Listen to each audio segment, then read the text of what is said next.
Alright, I got here a 2013 Toyota Corolla.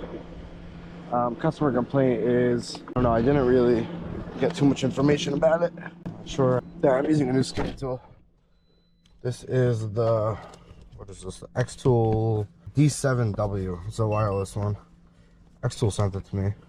Let's see how this works. Auto scan, I never used it before. Toyota. Without smart key. Alright, auto these pretty quickly. We'll do an auto scan. 9 codes. Oh, it's pretty fast. The one thing, I like the feel of it. It's like thick, like the top down. And it has a, what do you call this guy? A kickstand.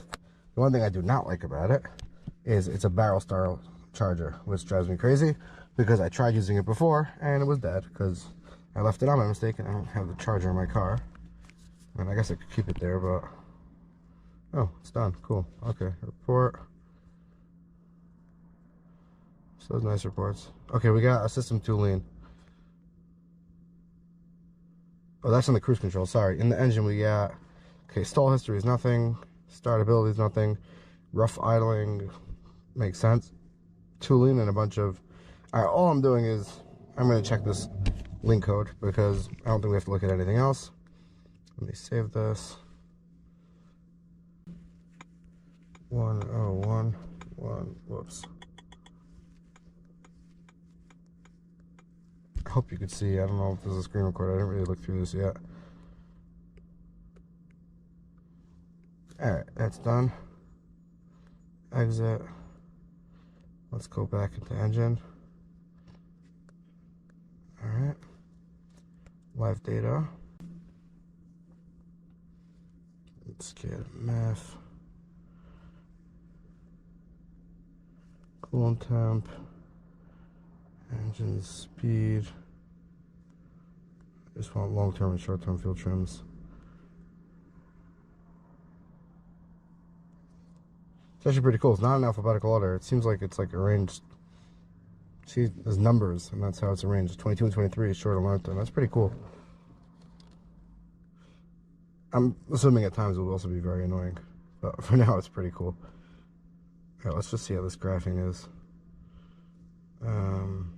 Custom. Oh, good. So that's all our bids. And let's see what we could graph. That's pretty cool. Alright, so long term is at 10, short term is at 0. The car's still off, so it doesn't mean anything. And we're in grams a second. Let's see, let's turn it on. Oh wow, it's extended crank, like a big one. It's not starting now. I think pretty much a crank does start.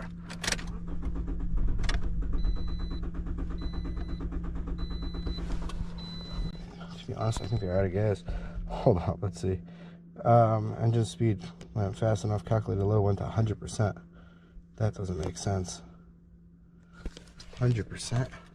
No, we're not. Okay, the gas gauge shows we're at a half tank.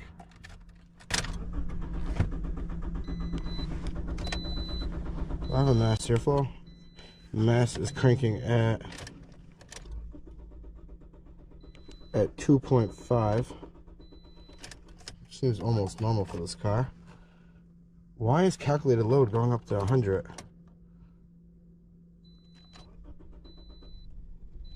There we go. We started. Alright, we're running at calculator's at 43.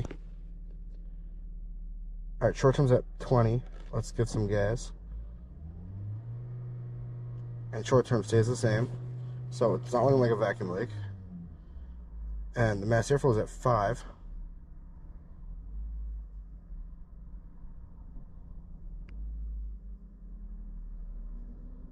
To me, this looks like a really dirty math. I'm gonna go pull this math out and clean it. It's either that or a bad fuel pump. Let's just see. It's much easier to pull the math out.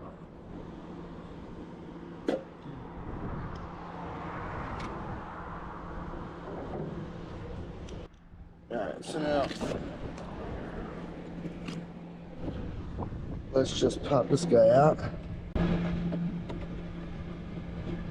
Alright, it doesn't look so bad, but I'm just going to clean it anyway. Yeah, alright, where is it? I'm just gonna spray some in there. All right, I'm gonna go pop this back in. I don't think it's gonna make a difference because it didn't look so bad. And next step, I'm gonna check fuel pressure. All right, let's see.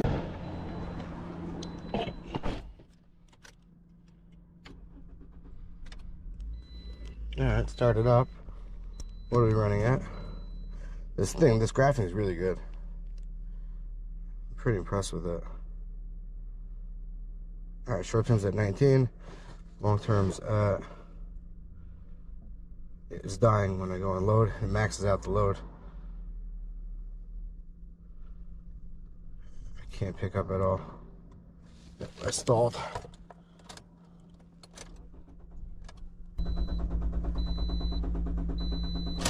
Let me unplug the master flow.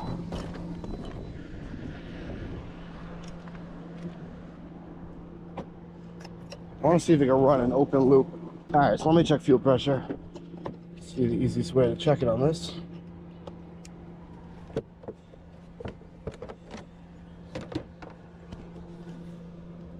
This is the purge. Right here's the fuel line.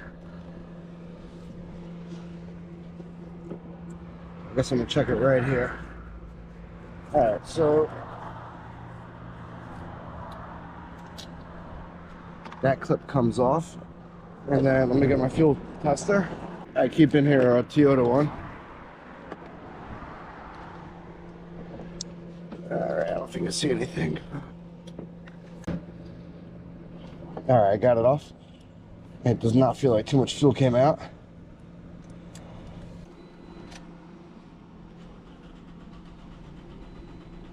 And I'm cranking, we got nothing.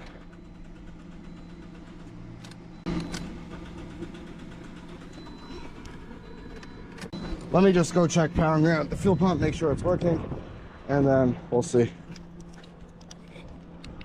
All right, I picked up the rear seat, and here's the fuel pump under this cover.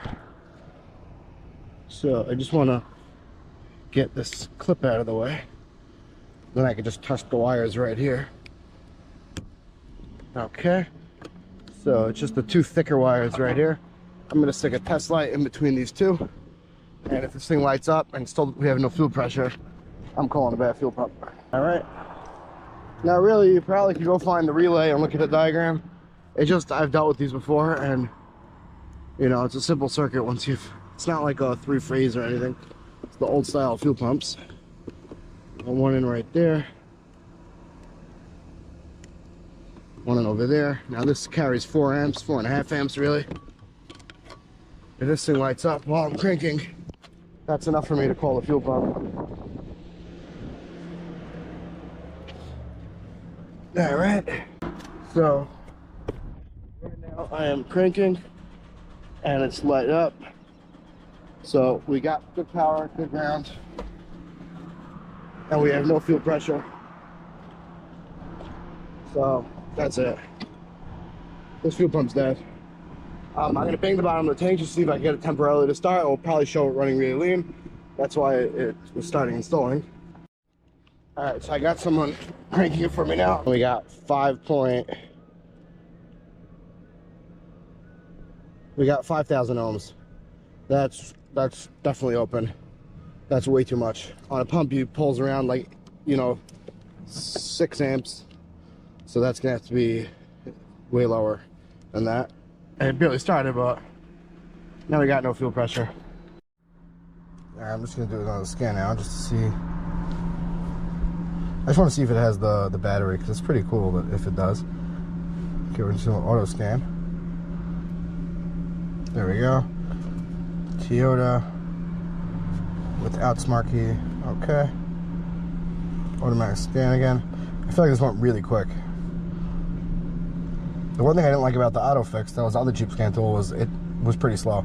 This seems fast, and I like the feel of it, but I really, really don't like that it's not a C charger. This one has, I think 3 years free updates, and they said they're gonna give me a discount code, which I guess I'll put a link in the description. So that's already done. It has reports. I just want to see in the engine. This is what I was just checking again. I just want to know if it has the battery, because I really like battery when it shows that. and I don't think it does. Let's just select calculate. Let's just whatever these.